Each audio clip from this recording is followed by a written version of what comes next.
I thought that we would start out with a classic 1970s cartoon, reiterating one of the great stories, myths, narratives that the United States has about itself as a land of immigrants. This is not, of course, a narrative that has been uncontested in American history, but it is a story that has had real traction.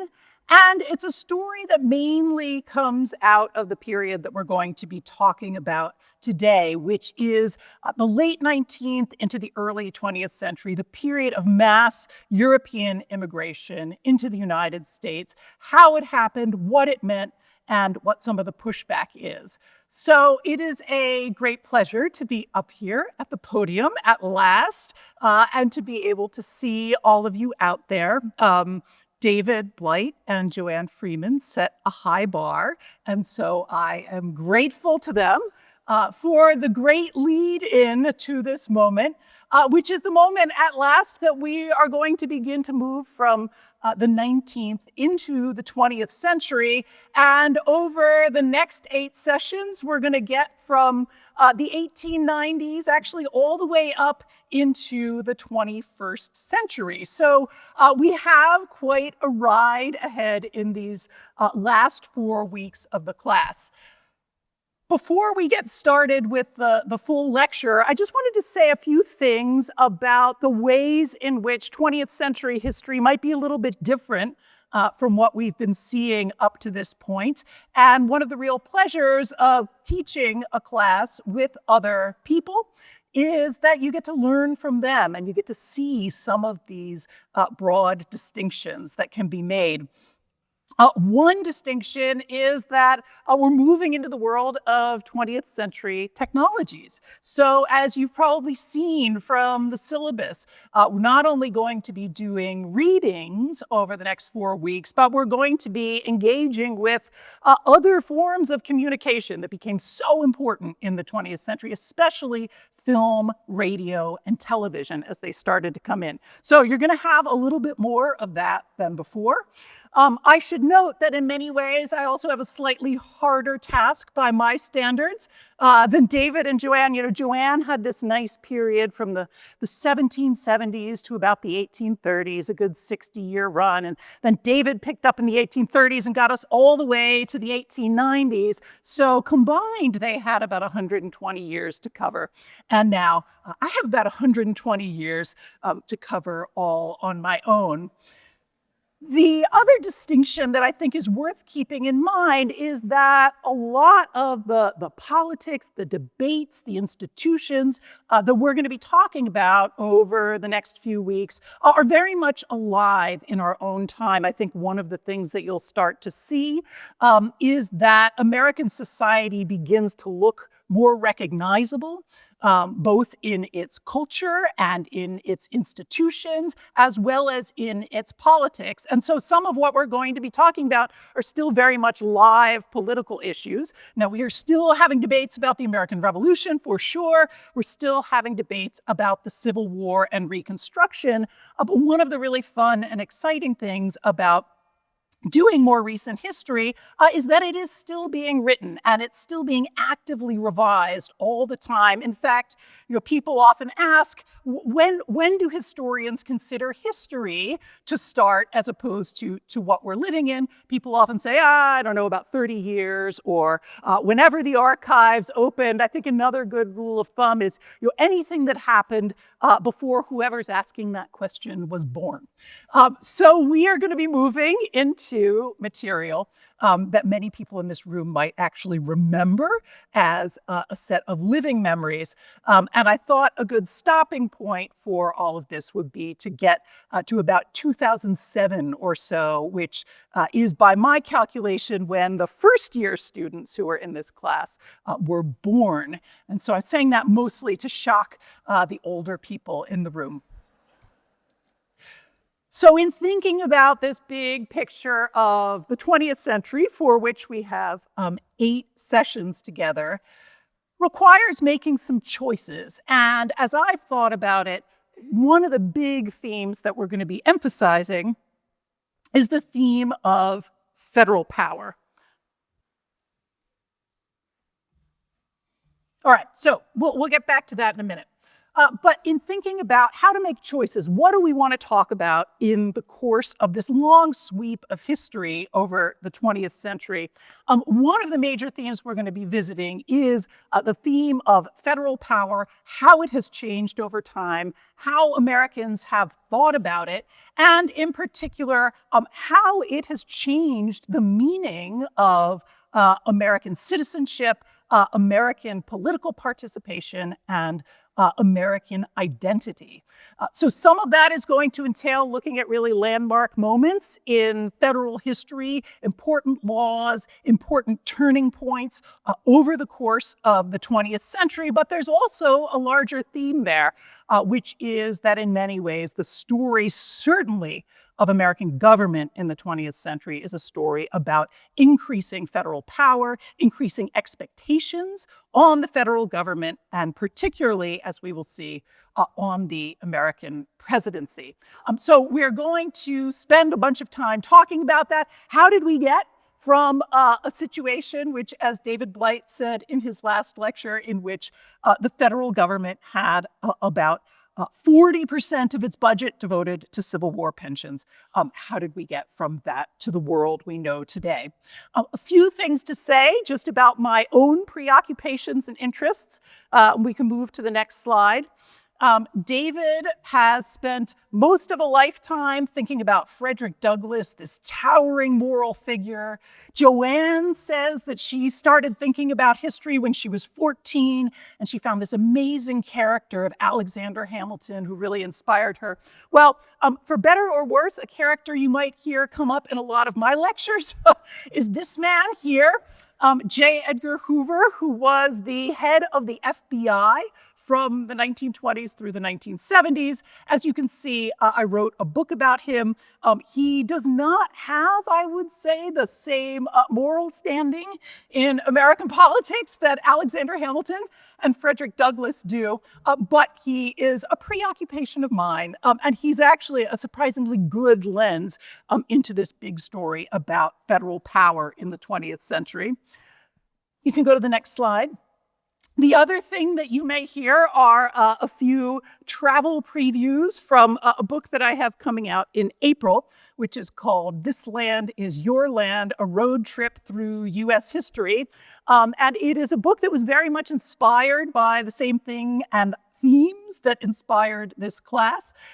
It is a series of regional road trips that I took over the last several years, starting in 1776 in Philadelphia and getting to California in the 1960s, but moving through various moments in American history by visiting the places where they happened. So a lot of what we've already talked about in the course is there. I have a chapter on Virginia and slavery. We have a chapter on Andrew Jackson and Tennessee. I head up to the Erie Canal to look at abolitionism and women's rights, and so on and so forth. But it's quite possible that over the next couple of weeks, I won't be able to resist sharing a few travel photos and suggestions for travel that you all might do when all of this comes to an end.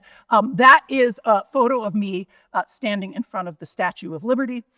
Although if you're savvy viewers, you might notice that's not the real Statue of Liberty. That is actually a Statue of Liberty in Birmingham, Alabama.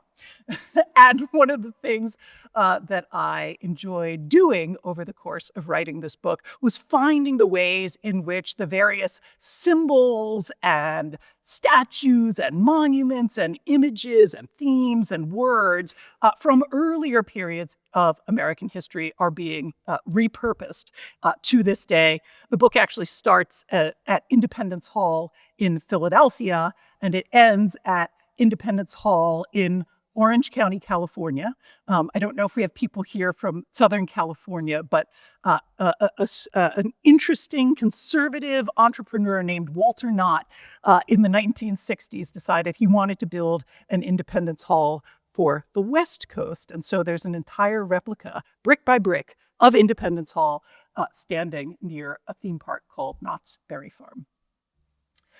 All right, so turning to our subject of today, which is the period of the 1890s through the 1920s and the era of mass immigration, mass European immigration into the United States, what its contours and consequences and meanings are. I thought I would start with this next slide, which is the real Statue of Liberty. This is the Statue of Liberty at the moment that it was dedicated in 1886 in New York Harbor. It was supposed to exist a little earlier than that. As you may know, the Statue of Liberty was a gift from France to the United States to mark the centennial of the American Revolution and of the French-American alliance that had brought about American independence. Construction sort of started in 1876 for the centennial, but it took a very long time. And it was one of those gifts where they said, we'll give it to you, but you have to raise some of the money. And the Americans were like, we have to raise the money for this. So that took about a decade before it opened in 1886. And the famous poem that is on the Statue of Liberty, written by a woman named Emma Lazarus, was part of that fundraising enterprise. And I want to read a little bit of it just to signal what the politics of immigration looked like, at least from one perspective, in the 1880s. She says, a mighty woman with a torch, whose flame is the imprisoned lightning, and her name, Mother of Exiles. From her beacon hand glows worldwide welcome. Her mild eyes command the air-bridged harbor that twin cities frame. Those twin cities in the 1880s are still New York and Brooklyn, which are separate places. They're about to combine into the great city of New York. Keep, ancient lands, your storied pomp, cries she with silent lips, right? A theme that came up so often in Joanne's lectures. And then the famous lines that most people know. Give me your tired, your poor, your huddled masses yearning to breathe free, the wretched refuse of your teeming shore. Send these, the homeless, tempest-tossed, to me. I lift my lamp beside the golden door. This is a vision of the United States as a place of haven, a place of refuge for people from around the world, as a place of liberty. That is actually the name, as you see there, Liberty Enlightening the World. That is the name formally of the Statue of Liberty itself. And the big question of this lecture today is, how did we go from this moment in the 1880s and the Statue of Liberty to what's on the next slide, which is from the 1920s. This is from a publication produced by the Ku Klux Klan, which had a major revival in the 1920s, as we'll talk about, became a huge force in American politics. And as you can see here, this is no more welcoming of the quote unquote wretched refuse of the world. This is a rejection of immigration, of immigrants themselves as undesirable, as un-American. And in fact, in 1924, at the moment this cartoon was coming out, the United States moved from a period of mass and relatively unrestricted immigration to basically slamming the doors shut for a generation and a half. So that is really the central question of the lecture today. How do we go from one to the other? It's worth saying that at no point in that set of politics, experiences, change over time, was there only one view in American society around this question. It was always contested. You were seeing throughout these years many battles and questions over the issue of American immigration. But we do see also this broad change over time. So what did the age of mass immigration look like in practical terms? And we can go to the next slide. So between the 1860s and the 1920s, roughly 26 to 28 million people entered the United States as immigrants, and that is in a population that is less than 100 million overall. reached its peak of immigration in the years between roughly 1907, 1911, 1912, at which point the percentage of people living in the United States who were foreign-born was about 14, almost 15%. Now, it is worth noting that in 2025, we are once again living at a moment where those statistics look quite similar. There are various estimates, but one of the best is that in our own moment, about 15% of people living in the United States right now were born in a different country.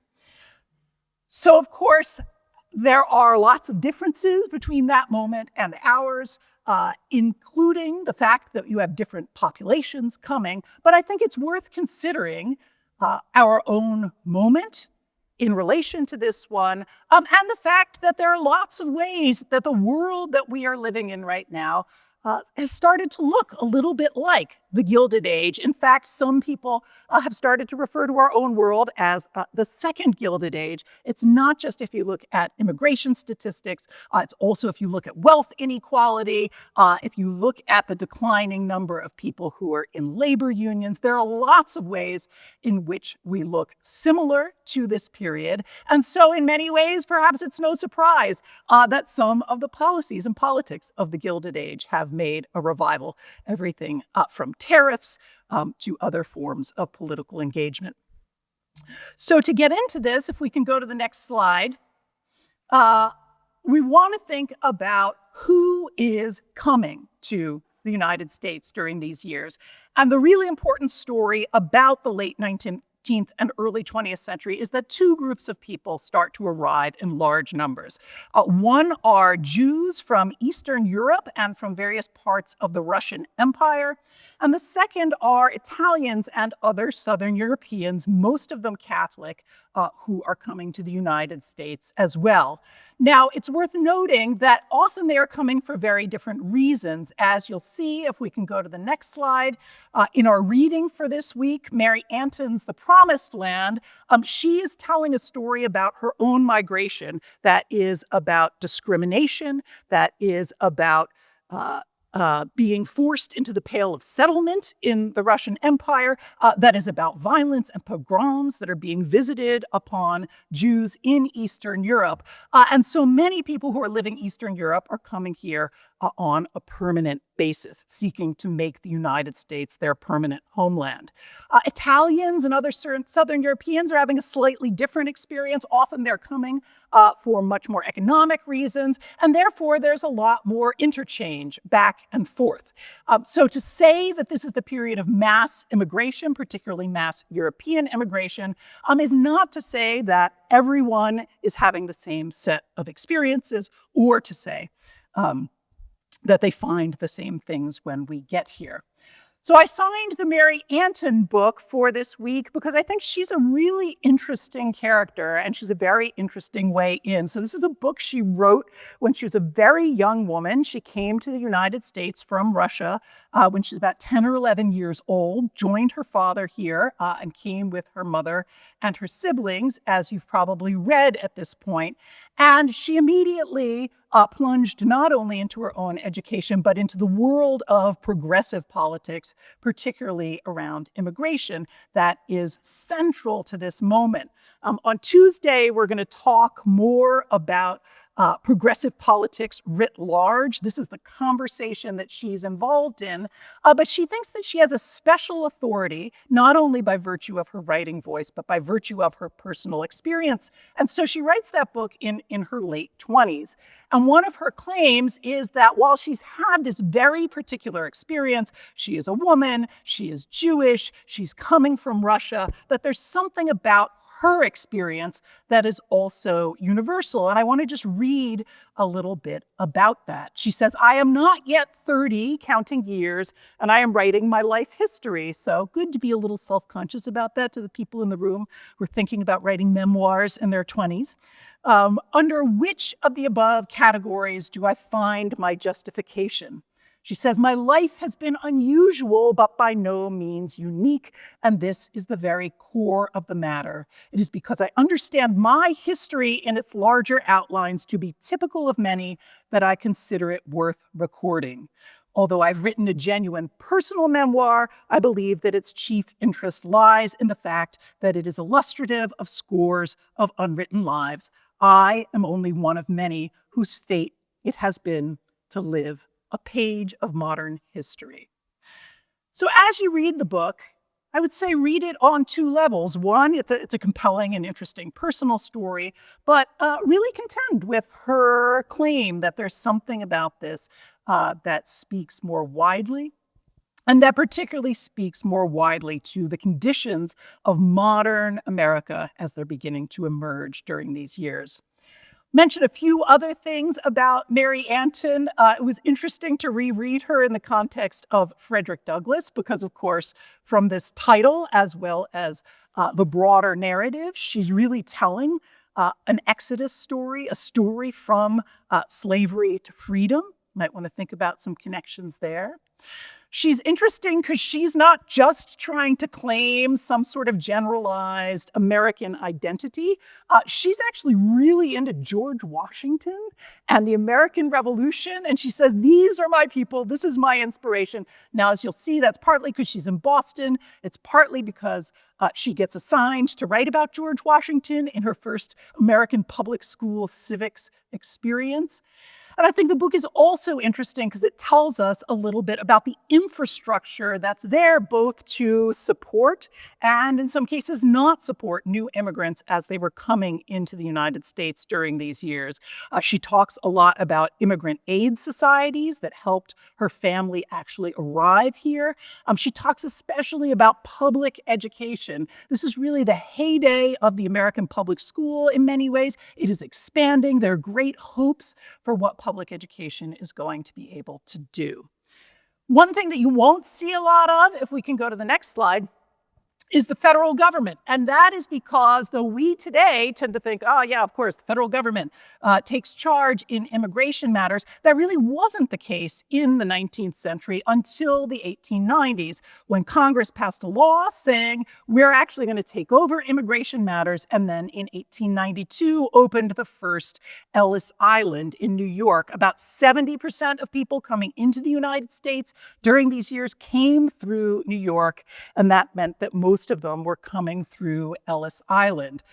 Ellis Island is a sign that New York is becoming the great American city during these years. It's going to consolidate in 1898 into the 5 boroughs, 1 city that we know today.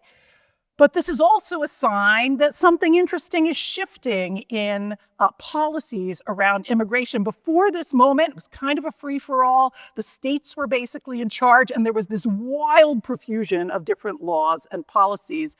Our colleague Brendan Shanahan here has just written a great book about the bizarre state policies and the bizarre range of state policies that applied to new immigrants in this moment. So in some places, you could, if you were a man, you could basically step off of the boat and vote in many, many municipalities. And in fact, the immigrant vote becomes one of the great political forces and points of controversy of this period. In other places, you couldn't vote at all. Heavily restricted. In some states, it was fine for people who weren't citizens to take government jobs, right? Patronage, one of the big questions here. In other states, they were like, no, government jobs are really only going to be for citizens. So you have this huge pastiche of laws. And in the 1890s, as this huge wave of immigration is happening, the federal government steps in and says that it is going to take charge of deciding who deserves to be here, how they can come, and what it's all going to mean. So, of course, Ellis Island, like the metaphor of the melting pot, looms very large in the American political imagination. Lots of people have stories about their families coming in through Ellis Island. I would say, probably 50% of those stories are actually true. Lots of people claim that their families came through Ellis Island well before the 1890s, which could not have been possible. Many other people tell stories about their family being turned back and their relatives. So that is true. Ellis Island was a place of restriction, particularly for disabled people and people with illnesses. But in the 1890s, all the way up to the 1920s, only about 1% of people who came through Ellis Island were turned away, and the vast majority of people did not even spend the night there. They came in, they were processed, and they were sent out into the rest of the country. All right, now I want to turn to the question of what starts to happen from this moment of relatively unrestricted immigration. How does the net begin to close and close and close till we get to the 1920s? We can go to the next slide. So there are a couple of important early laws to know. As I said, the Congress, the federal government, wasn't particularly interested in immigration for the most part before this moment. There are a couple of exceptions. One is a 1790 law that restricted U.S. citizenship to quote-unquote free white persons.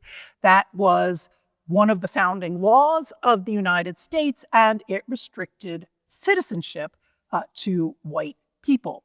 During Reconstruction, there is a revision of that in 1870 that then also extends citizenship formally to people of African ancestry, African nativity, or persons of African descent. So what about everyone else? The law of Reconstruction was deliberately designed, in fact, to be vague about that and, by implication, to exclude a lot of other groups who were starting to come into the United States in larger numbers, namely Chinese immigrants who begin coming in the years after the Civil War, as David talked about, and become a source of great controversy around jobs, around race, around culture, around a whole host of issues. At their peak, there are about 100,000 Chinese immigrants, almost exclusively in the Western states during this period. And for those Reconstruction folks that David has been talking about, Charles Sumner, Frederick Douglass, they make the case quite explicitly that this ought to be part of a broadening of American democracy. Charles Sumner says, quote, "If the Chinese come here, they will come for citizenship or merely for labor. But if they come for citizenship, then in this desire do they give a pledge of loyalty to our institutions, and where is the peril in such vows?" And Frederick Douglass, who is usually on the right side of history, wrote back and said, absolutely, quote, "In the right place on the Chinese question." That's you, Charles Sumner. "As usual, you are in the van," by which he meant the vanguard, "and the country is in the rear." So that turns out to be the case, as David mentioned in his lecture. The first major exclusion act in the United States in 1882 is aimed at the Chinese. This is a cartoon that's satirizing that a little bit, showing an Irish immigrant, a recent Irish immigrant talking to a recent Chinese immigrant and explaining how obviously recent Irish immigrants ought to be U.S. citizens, but Chinese immigrants should not be. And in fact, in 1910, when the equivalent of Ellis Island opens on the West Coast, Angel Island, it's a much more restrictive place, and it's much more about trying to exclude not only Chinese immigrants, but other categories of Asian immigrants as well. So during this period of mass immigration, other exclusions are coming along. They're being codified during these years. People with criminal convictions, prostitutes are not supposed to be able to come into the United States. People with certain diseases and disabilities, people who are likely to become public charges. There are other categories of sort of racial or cultural categories that become important. There's a big battle over Japanese immigration, which is legislated and sorted out a little differently from Chinese immigration. And then polygamists are also banned from entry into the United States. And that is an attempt to stop a wave of Mormon immigration that's also happening during these years. You can go to the next slide. One of the most significant categories of restriction is around ideology. These are the first times that the United States begins to say, wait, there are certain kinds of ideas that we don't want coming in, and we think that those ideas are brought by certain groups of people. Mainly, they are talking about revolutionary ideas, socialist ideas, ideas about a working class revolution. They're very powerful in Italy, particularly among anarchists and communists. They're very powerful in Russia and throughout Europe that are really catching on during these years from 1848 onward. So this is the act that inspired the first ideological and speech restrictions in American immigration law. This is a man named Leon Czolgosz. He is behind bars for having assassinated the President of the United States, William McKinley, in 1901.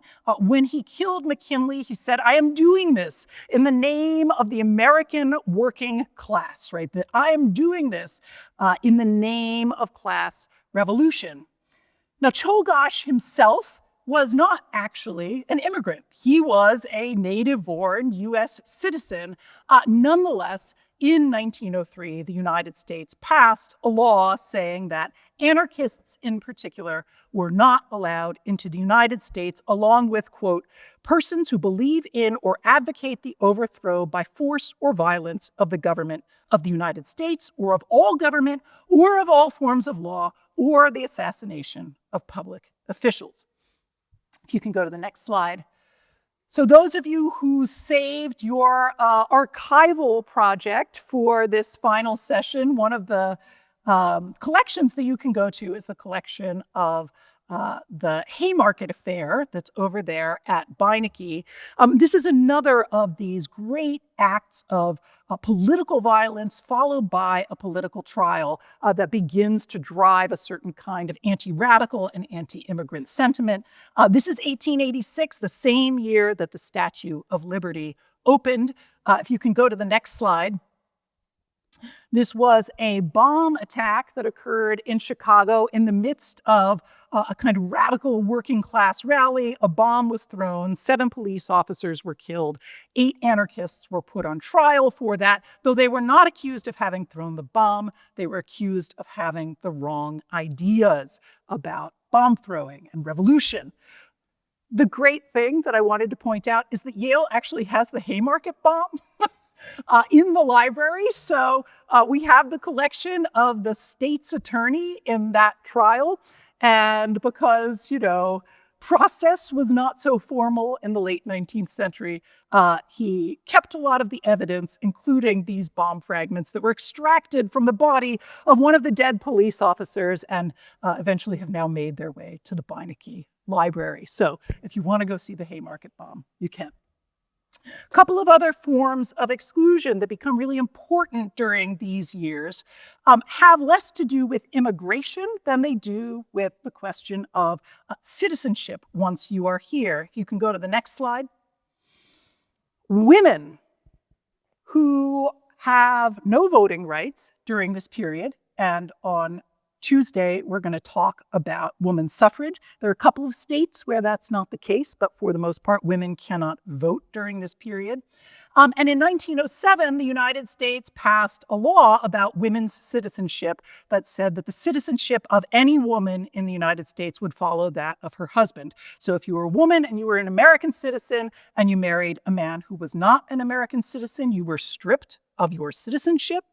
And vice versa, if you were a non-citizen but you married a man who was a citizen, you automatically became an American citizen. So for married women, this is a hugely significant law. And in fact, thousands of native-born American citizen women were stripped of their citizenship during these years as a result of this law.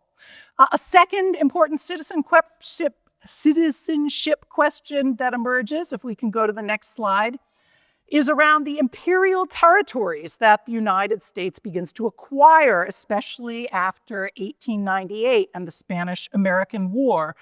So we end up with the question of Hawaii, which is separate from that war, but is annexed to the United States in the 1890s, and then the questions of Puerto Rico and the Philippines in particular. And the big question is, okay, if these places are becoming U.S. territory, are those people there becoming U.S. citizens? And the answer is very, very mixed, right? So in Hawaii, it is decided that through that annexation process, yes, they actually are becoming American citizens, but Hawaii is not going to become a U.S. state. In other places, in Puerto Rico, it's decided, well, you're under the protection of the United States, but for this period at least, you are not citizens of the United States. And then the Philippines, a different scenario altogether. A lot of this is sorted out at the Supreme Court level, and they're a very interesting set of cases that you can look into if you want to think about that. A lot of this is being driven by, next slide. A lot of this is being driven by new ideas about what is known as scientific racism or eugenics, which is a science of, first of all, of race distinction that becomes very powerful in American culture during this period, and also of scientific breeding, right? The idea that if you can get the right kinds of people together, whether you're talking about race or people without disabilities of some sort, that you're going to be able to breed some sort of master race of Americans. So when we talk about eugenics and scientific racism today, we're often talking about race in the terms that we know. A lot of the energy of this period around this kind of intellectual and quote-unquote scientific work is about distinguishing different groups of quote-unquote white people from each other. And so there are a lot of sort of strange classifications that become very important and that are going to shape American law. How are the Teutonics different from the Anglo-Saxons, different from the Semitics, different from the Mediterraneans, and on and on and on. This whole new language of distinction is emerging. This produces a whole variety of policies, from sterilization policies aimed at people with disabilities to forms of intelligence testing, which miraculously, start to show that, oh yeah, the Anglo-Saxons, they're really the smartest ones, right? These were pretty culturally loaded intelligence tests. And a lot of this is actually coming out from places like Yale, like Harvard, these elite institutions that are forwarding, presenting, and thinking through these ideas. If you can go to the next slide. So this is a slide from the 1890s, marking the birth of the Immigration Restriction League, which was really born out of Harvard and Boston. The Boston Brahmins saying we've got to think about ways to keep ourselves on top, to quote, preserve American culture. You can go to the next one. Yale produced this fine gentleman named Madison Grant, who wrote one of the great bestsellers of the age, The Passing of the Great Race, or The Racial Basis of European History. This is a hugely influential book, not only in the United States, but in Europe. Adolf Hitler read this book in the 1920s and 30s, is reputed to still have had a copy of it with him at the moment of his death. And I don't know how much of this we can deliberately attribute to the kind of education that Madison Grant got at Yale, but Yale and New Haven were very important in the history of eugenics. If you turn to the next slide, the American Eugenics Society was actually founded in Yale and New Haven during these years. I'll mention one last, slightly less elite movement that is emerging and is directly related, if we can go to the next slide. That is the rise of a second Ku Klux Klan, inspired in part by the film that you saw, this 1915 3.5-hour silent film epic, The Birth of a Nation.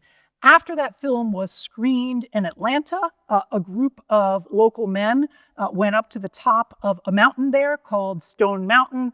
They lit a cross on fire and they declared themselves, inspired by that movie, the second coming of the Ku Klux Klan. What's interesting about the Klan of the teens and 20s is that it was not only anti-Black, it was not only a Southern phenomenon, it was an incredibly large, widespread organization with millions of members throughout the United States, some of its strongholds in places like Indiana, even New York City itself.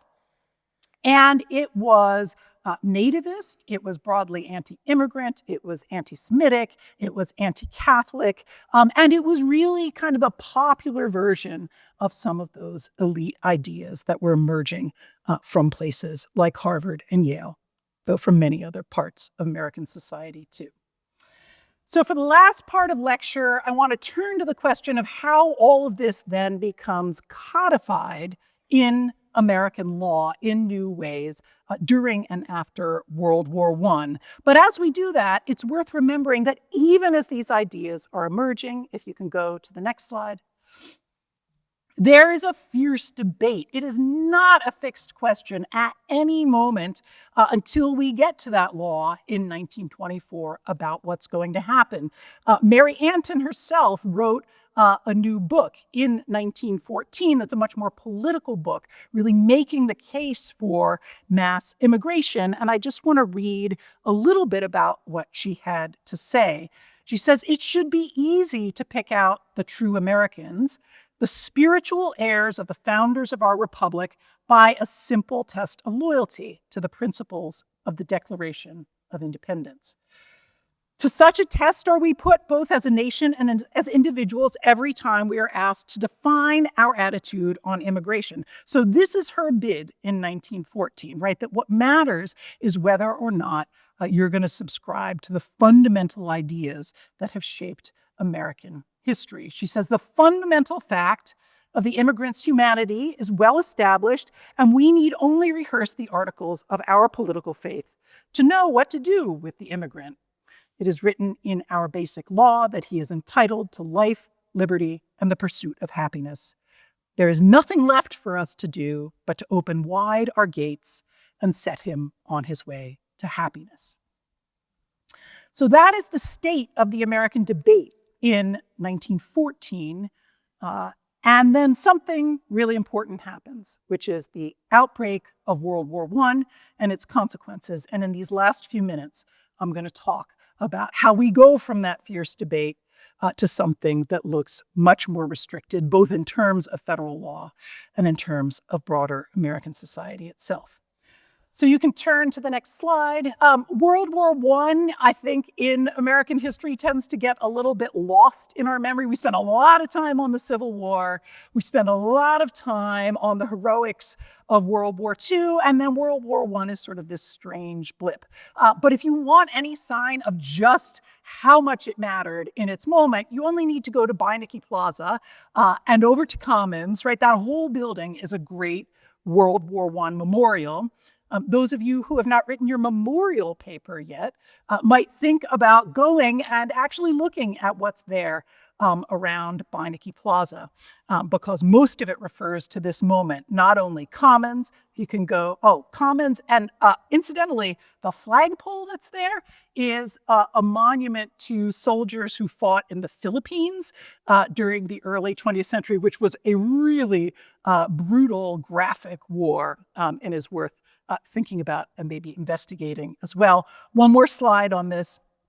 And of course, this crypt that sort of stands there in the middle of Beinecke is also about this moment in the war. We're going to talk a little bit more about the war itself on Tuesday, but suffice it to say that World War I was an imperial war between the great European empires in its broadest outline. On one side, you have the German Empire, the Austro-Hungarian Empire, and the Ottoman Empire. On the other side, you have the British Empire, the French Empire, and The Russian Empire, to some degree, Japan and Italy also come in there. But what it means for the question of the United States is two things. One is that there is deep ambivalence in the United States about getting involved in this war. It takes quite a long time for the US to enter the war. And then second, it raises all of these questions in a country full of people who have come from all of these different warring powers. What is that going to mean for American identity, for the American war effort? So the United States really took two approaches to thinking about this. We can go to the next slide.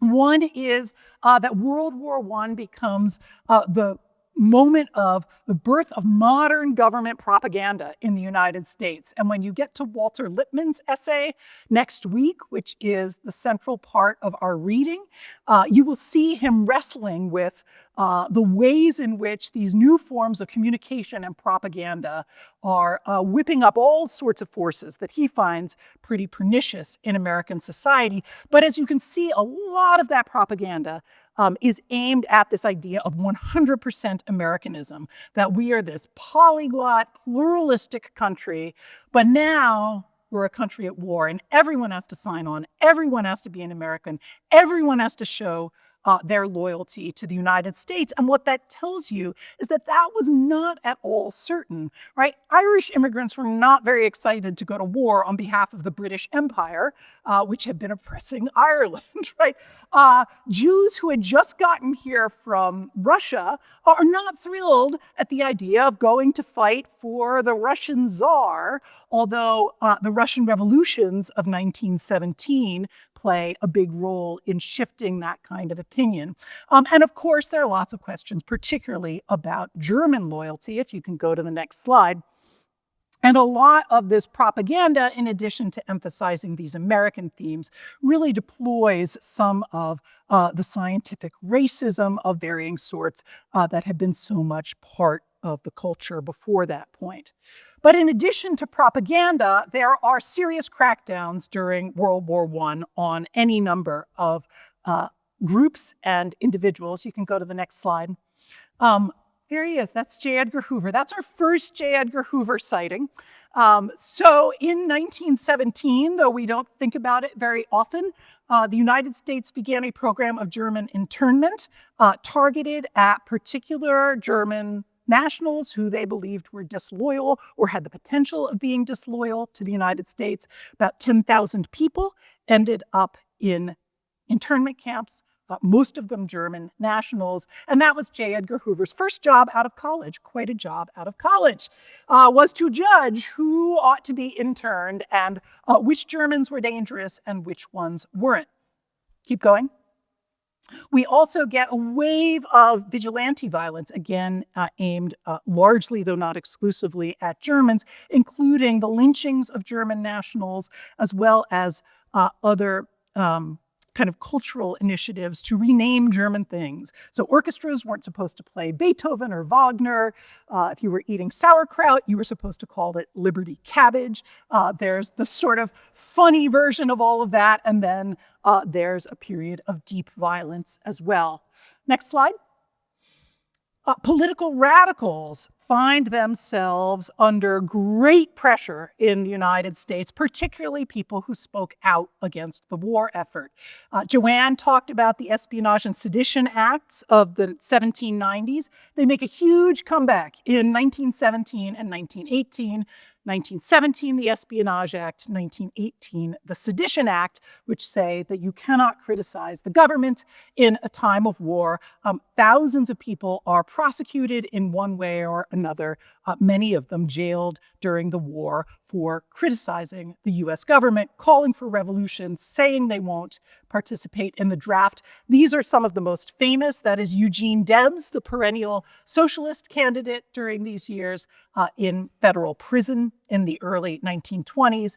Down there are Emma Goldman and Alexander Berkman, famous anarchists of the moment who were sent to jail, and up there members of the Industrial Workers of the World, radical labor union that was raided en masse and its members imprisoned. The final thing that happens during the war is the first big Immigration Restriction Act. That's in 1917.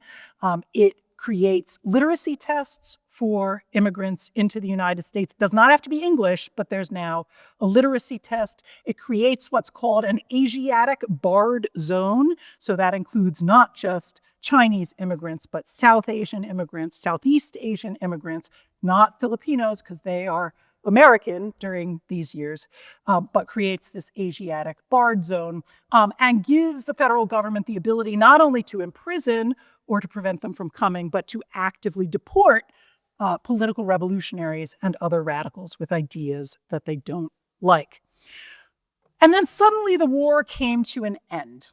Right? The United States was not in World War I for very long, April of 1917 up to November of 1918. And so after this intensity of experience, the question is, what is the peacetime United States going to look like? And the regime of wartime restriction is really what wins out. 1919 is this incredibly dramatic period of U.S. history. There are strikes. There's a lot of political violence. There's a lot of racial violence. There's a lot of uncertainty about what the post-war order will hold. And out of this comes this new regime of restriction that is going to dominate the 1920s. The Ku Klux Klan really has its heyday in the mid-1920s, has millions of members, but is a particularly powerful force in the Democratic Party, is driving a lot of Democratic Party policy. And the major feature of what ultimately emerges from this is what's known as the Johnson-Reed Act. You can go to the next. You can skip that one. Another one. Keep going. Okay, this is what we're looking for. In 1924, after a series of smaller scale immigration acts, temporary immigration acts, the United States passes its first major comprehensive immigration restriction law, and it declares the America of the melting pot to be done and over for good. So what did that law do? I'll just mention this quickly and then we'll wrap up. The 1924 immigration law did a couple of different things. First, it set the quota of immigrants from Europe in particular at 2% of the people who were already in the United States in 1890. Right? So this is looking backwards. You're trying to, recover some past moment. So what that meant was that Jews and Southern Europeans in particular were largely excluded and restricted by this law. It left open immigration from lots of other places, Northern and Western Europe, that had had many more people here before this wave of immigration. But if you hadn't gotten here before that, you were out of luck. It makes Asian exclusion permanent, and in fact, Asians are not en masse allowed to become citizens of the United States for these next many decades. It does not set a numerical limitation within the Western Hemisphere, but it does create what has had a rather consequential history. An institution known as the Border Patrol is created in this moment of 1924, in part because once you start restricting, you've got to enforce your restrictions. And so you get a whole new regime of papers and of policing and of enforcement that comes out of this moment. And that is really the picture of American politics by the 1920s. We can go to the next slide. Right, this is Albert Johnson, one of the sponsors of the bill, and you can see him saying triumphantly, we have saved America, we have saved its ideas, we have saved its principles from racial pollution, from radical ideas, and he says, the United States is now our land, by which he means Anglo-Saxon native-born people. The United States is our land, we intend to maintain it so the day of indiscriminate acceptance of all races has definitely ended. And this remains largely true from the 1920s through the 1960s. At its peak in 1907, there were more than 1 million immigrants coming into the United States in a single year. Restriction limits that total number to 150,000, puts these special restrictions on Jews and on Italians. The Greeks are particularly unfortunate in this equation. There weren't very many Greeks here in 1890, though they had big surges after that, so get about 50,000 people here at its peak year, and their quota goes back to 100 in a given year. So we're going to leave it there, but I want to say two quick things. One is that even in this moment, the story is not so clear, and it's not over. The very year of this is also the year of the Indian Citizenship Act. So American Indians finally get citizenship in the United States in 1924. The war years brought Puerto Ricans into the United States as full citizens. That really bad law about married women is overturned in this moment. So women's citizenship no longer follows that of their husbands, with one exception. If you marry a, quote, alien ineligible to citizenship, you lose your citizenship. And that was aimed at women who married Asian men. And out of the reaction to all of this, you see new movements starting to emerge and percolate. Movements around civil liberties, movements around racial justice, movements around recapturing and rethinking other ways of thinking about the United States. And just to drive that home, I'm going to leave this here for now, but for those of you who didn't come in and didn't get to see the 1970s schoolhouse rock story of the American melting pot, that is my response to Albert Johnson. The melting pot idea did not, in fact, die in this moment, though it lay dormant for quite a long time. Thank you.